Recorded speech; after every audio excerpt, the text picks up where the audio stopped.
Rahasia kebal penyakit mematikan di Indonesia cuma dengan patuh gunakan masker. Kok bisa?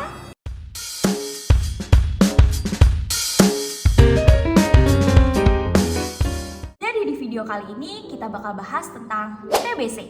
Mungkin banyak dari kalian yang pernah dengar tentang TBC, atau bahkan kalian hidup dengan pengidap TBC, atau bahkan kalian terinfeksi oleh TBC. Hal tersebut mungkin banget terjadi teman-teman, karena TBC adalah penyakit yang tidak mengenal usia. Bisa terjadi di anak-anak, orang dewasa, lansia, pokoknya di semua umur deh. Dan ini didukung dengan kondisi negara kita, Indonesia, berada di posisi kedua dunia dengan kasus TBC terbanyak sebesar 969.000. Jadi TBC itu apa sih? TBC atau biasa kita sebut dengan tuberkulosis adalah penyakit menular yang disebabkan oleh infeksi bakteri Mycobacterium tuberculosis yang menyerang terutama pada parenkim paru-paru. Jadi bukan karena penyakit keturunan atau bahkan guna-guna dan santet. TBC dapat sembuh total.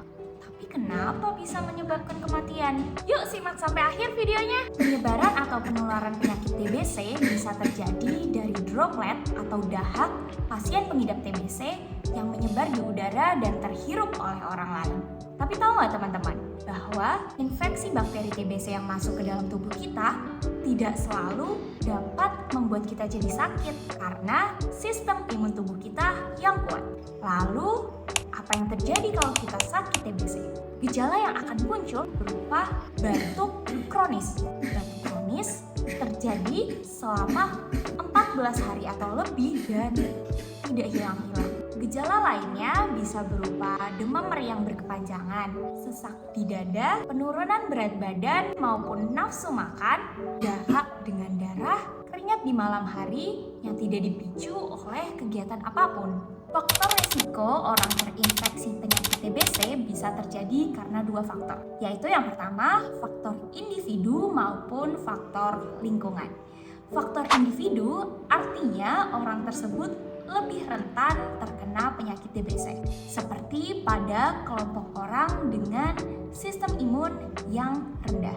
Contohnya pada pasien pengidap HIV/AIDS maupun pasien dengan penyakit diabetes mellitus. Lalu juga bisa terjadi pada usia anak-anak kurang dari 5 tahun dan usia lansia. Kebiasaan merokok juga merupakan faktor individu. Karena orang dengan kebiasaan merokok cenderung memiliki penurunan dari fungsi paru-parunya, sehingga lebih beresiko terinfeksi oleh TBC. Faktor yang kedua adalah faktor lingkungan. Orang yang tinggal pada lingkungan berikut adalah orang yang beresiko lebih tinggi terinfeksi dengan penyakit TBC. Faktornya apa saja? Yang pertama adalah lingkungan dengan sanitasi udara yang buruk. Lalu, lingkungan yang padat seperti hutan maupun lapas, dan orang yang tinggal pada lingkungan dengan pengidap positif TBC, sehingga mereka cenderung lebih sering berkontak dengan pasien TBC tersebut. Nah, tadi merupakan penjelasan singkat mengenai TBC. Gimana teman-teman? Mengerikan bukan? Tapi jangan khawatir teman-teman, aku punya kunciannya. Caranya adalah dengan patuhi penggunaan masker. Hah? Cuma gitu doang? Bukan teman-teman, jadi patuhi penggunaan masker merupakan sebuah akronim. Jadi untuk kalian yang belum terinfeksi TBC, kalian harus patuh dengan P. Pastikan sirkulasi udara memadai.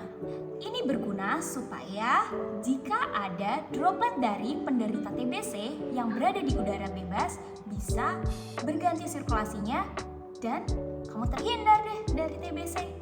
Lalu yang kedua adalah A, anti merokok. Ya, ini sudah jelas. T, taat imunisasi BCG sebelum usia 2 bulan. U, usahakan untuk rutin berolahraga. Dan H, hidangkan makanan yang bergizi. Lalu untuk kamu yang sudah mengidap TBC, kamu harus selalu gunakan masker. Dengan mampu menerapkan etika batuk dan benar. S. Selalu rutin minum obat selama 6 bulan. Lalu ketika berdahak, buang pada tempatnya. Dan R. Rutin menjemur alas tidur agar tidak lembab. Gimana teman-teman? Simple bukan kunciannya? Jadi, tunggu apa lagi? Segera terapkan perilaku patuhi penggunaan masker untuk mencegah penularan TBC. Semoga video ini bermanfaat dan sampai jumpa di tahap selanjutnya.